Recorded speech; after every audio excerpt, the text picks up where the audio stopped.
እናቱን አንቆ የገደለው የወጣቱ አሳዛኝ የህይወት ታሪክ።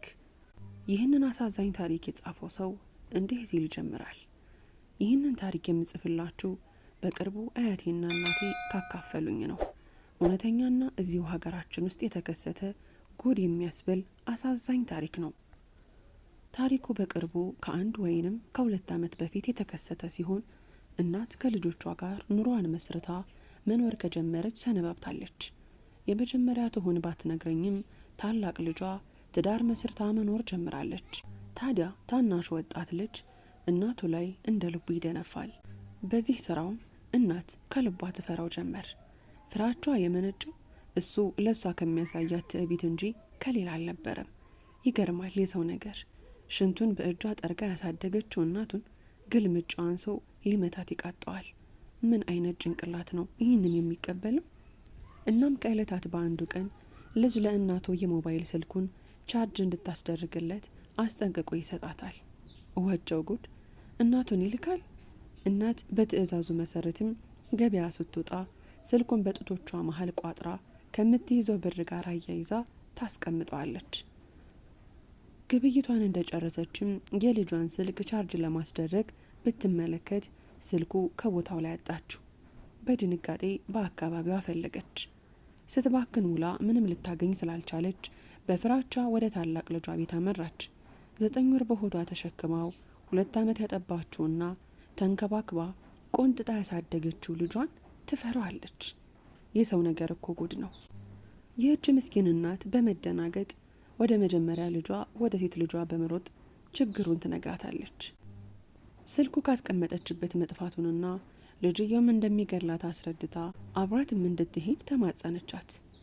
ልጇም ምንም ሳይመስላት አረ እማዬ ምንም አያደርግሽም፣ ይልቅ እመጣለሁ አንቺ ሂጂ ብላ ከነ ፍርሃቷ አሰናበተቻት። እናት ሁሉ ነገር ጠቦባታል። ቤት ስትደርስ አንዳች ክፉ ነገር እንደሚገጥማት ጠርጥራለች። ከዚህ ስሜት ጋር ቤት ደረሰች። ልጅየውም ከ2 ጓደኞቹ ጋር ሆኖ ቤት ተቀምጦ ነበር። እናት ከበሩ እንደገባች በጥያቄ ጀመራት። ስልኬን አምጪ ሲል አንባረቀ። ከተቀመጠበትም ወደ እሷ ተራመደ። አንዳች ነገር እንዳያደርስባት ምስኪኗ እናት ተርበደበደች። ልጇ ከሚያደርስባት ክፉ ነገር ለማምለጥም እንዲህ ብላ የጠፋውን ስልክ እንደምትክሰውም እንዲህ ስትል መማጸንን ጀመረች። ይኸውልህ የኔ ልጅ፣ እኛ ቤት ያለችውን ላም ከነጥጇ ወስደህ መሸጥ ትችላለህ። በምታገኙ ብርም የጠፋብህን ስልክ ትተካለህ። ስልክህን ካስቀመጥኩበት እኮ ወድቆ ጠፍቶብኝ ነው። አንዳች ነገር እንዳያደርስባት እጅጉኑ ትጠነቀቃለች። ልጅም ይህንን ንግግር እየጠበቀ ይመስል እናቱን ዘሎ አነቃት። ጉሮሮዋን ይዞ ትንፋሽ እስኪያጥራት ድረስ አንጠራራት። ውህየ ሰው ጭካኔ! እናትን ያህል ነገር አንቆ ለመግደል ይጣጣራል፣ ሊያውም በተልካሻ ምክንያት። ምን አለ እንኳን ስልኩን ልጁን እንኳ ብትገልበት ባይነካት። እናት እኮ ናት። እሷ ባትወልደው ኑሮ አሁን የደረሰበት ደረጃ ባልደረሰ ነበር። የጠፋበትን ስልክ ዋጋ እጥፍ የሚሆን ንብረትም ተክተህ ውሰድ ብላ እየተማጸነችው በእንቢተኝነቱ ጸና። እንዳነቃትም እዛው ገደላት። አዎ እናቱን አንቆ ገደለ። ያ አላህ! ለተራ ስልክ ብሎ እሱንም ስልኩን እንዲያገኝ የመጀመሪያ ሰበብ የነበረችውን እናቱን ገደለ። በድርጊቱ በጣም ነበር ያዘንኩት። እናቴ ይህንን ስትሰማ ነበረ በጣም ያለቀሰችው። የሞተችውን ባታውቃትም ሰው ሊያውም እናት በልጇ ታንቃ ስትሞት መስማት ግን እጅጉን ይዘገንናል። ታላቅ እህትም ሩጣ ወደ ቤቱ ስትደርስ እናት መሬት ላይ ተዘርራለች። አይኗን ማመን አልቻለችም። ኡኡቷን አቀለጠችው። ወዲያውኑም የአካባቢው ሰው ወደ ቤቱ ተሰበሰበ። ነገሩ ካለቀ ወዲህ ምን ይፈይድና ህዝቡ ጉድ እንዲል ልጅ እናቱን ገሎ ሬሷ ላይ ቆሟል። እህት በለቅሶ እናቷ ላይ ተደፍታ ትንሰቀሰቃለች። ህዝቡ ለቅሶና ዋይታውን አቀለጠው። በአቅራቢያ ለሚገኝ ፖሊስ ጣቢያ ተደውሎ ልጁ በነፍስ ግድያ ወንጀል እጅ ከፍንጅ በመያዙ ዘብጥ እያወረደ። መንደርተኛ ለተራ ሞት እንደሚያለቅስ የታወቀ ነው። በዚች ምስኪን እናት ሞት ደግሞ ይበልጥ ልባቸው ተሰብሯል። ሀዘናቸውን አሟሟቷ እጥፍ ድርብ አድርጎታል። ለቅሶና ወሬው ሀገር አዳርሶ ነበር።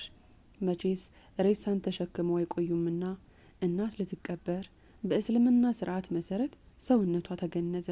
በነጭ አቡጀዲ በከፈን ተጠቅልላ ወደማይቀረው ቤቷ መጓዟ ነው።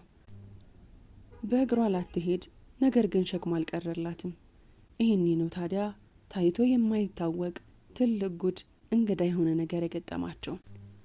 የእናት ሬሳ ተገንዞ ከተከፈነበት ቦታ አልንቀሳቀስም አለ።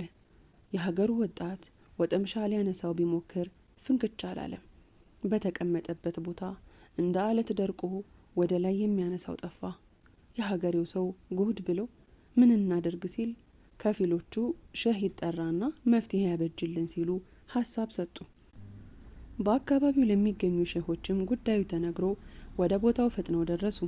እነሱም ለማንሳት ቢሞክሩ እምቢ አላቸው። ነገሩን በጥልቀት ሲጠይቁ የእናት አሟሟት ተነገራቸው። መፍትሄ ነው ብለው ያሰቡት እናትን የገደላት ልጅ ከእስር ቤት መጥቶ እንዲያነሳ ነው። ልጅ ከእስር ቤት ተጠራና በፖሊስ ታጅቦ እቦታው ደረሰ። ከአራቱ የቃሬዛው ቅርንጫፎች አንዱን ይዞ ሌሎች ሰዎች ደግሞ ተጨምረው ሬሳውን ሊያነሱት ሲሉ እምቢ ብሎ የነበረው ሬሳ ተነሳ። መስጅድ ተወስዳ ተሰገደባት። ሰላቱ እንዳለቀ ከልጅ ጋር ሆነው ወደ መቅበሪያ ቦታ ወሰዷት። ችግሩ እንዳለቀ በማሰብም ልጅ ወደ እስር ቤት እንዲመለስ ተደረገ። የቀብር ቁፋሮ እንዳለቀ እናትን ወደ ላህድ ማለትም የሬሳ መጋደሚያ ቦታ ለማስገባት ቢሞክሩ አሁንም ጀናዛው በእንቢታው ጸና። እናት በድጋሚ መሬት ላይ ደርቃ ቀረች። ልጅ ከእስር ቤት ተመልሶ መጥቶ እናቱን ተሸክሞ ወደ ላህድ እንዲያስገባ ሆነ። በድጋሚ ልጅ መጥቶ ሬሳውን ሊያነሳው እንደ ቀልድ ብድግ ብሎ ተነሳለት። ይህንን ሁሉ ተአምር ሀገሩ ቆሞ ይከታተላል። በድጋሚ ልጅ እናቱን ይዞ ወደ ላህድ ውስጥ ሲያስገባ ሌላ ተአምር ይመለከታሉ። እናቱን ወደ መጋደሚያዋ እንዳስተኛት አስገራሚ ተአምር ተከሰተ። ልጅ ጠብቶ ያደገው የእናቱ ጡት ከነበረበት መጠን ጨምሮና ረዝሞ ልጅ ላይ እንደ እባብ ተጠመጠመበት። በነገሩ ነፍሱ እስክትወጣ የደነገጠው ልጅ ጩኸቱን አቀለጠው። ሰው ምን ጉድ ነው ብሎ ሲመለከተው ያው ነው። የእናት ጡት እንደ ትልቅ ዘንዶ ልጁ ላይ ተጠምጥሞ ማፈናፈኛ ሳጥቶት ነበር። በነገሩ በጣም ተደናገጡ።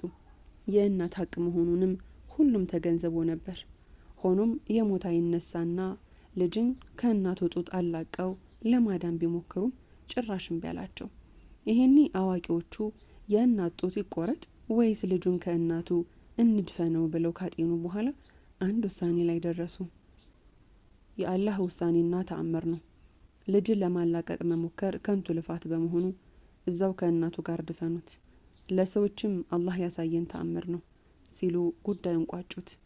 ጨካኙ ነፍሰ ገዳይ ልጅ አንቆ ከገደላት እናቱ ጋር በአንድ ጉድጓድ ተቀበረ። ነገሩም በዚህ ተቋጨ። አላህ ከእናት ሀቅ ይጠብቀን። ውድና የተከበራችሁ የምስኪ ዩቲዩብ ቻናል ተከታታዮቼ ታሪኩን ከወደዳችሁትና ከተመቻችሁ ላይክ፣ ሼር እና ሰብስክራይብ እያደረጋችሁ ቤተሰቦቼ እንድትሆኑ በአክብሮት ተጋብዛችኋለሁ። በሌላ ቪዲዮና ታሪክ እስከምንገናኝ ድረስ በያላችሁበት ቀንና ሌላችሁ ሸጋ ይሆንልኝ።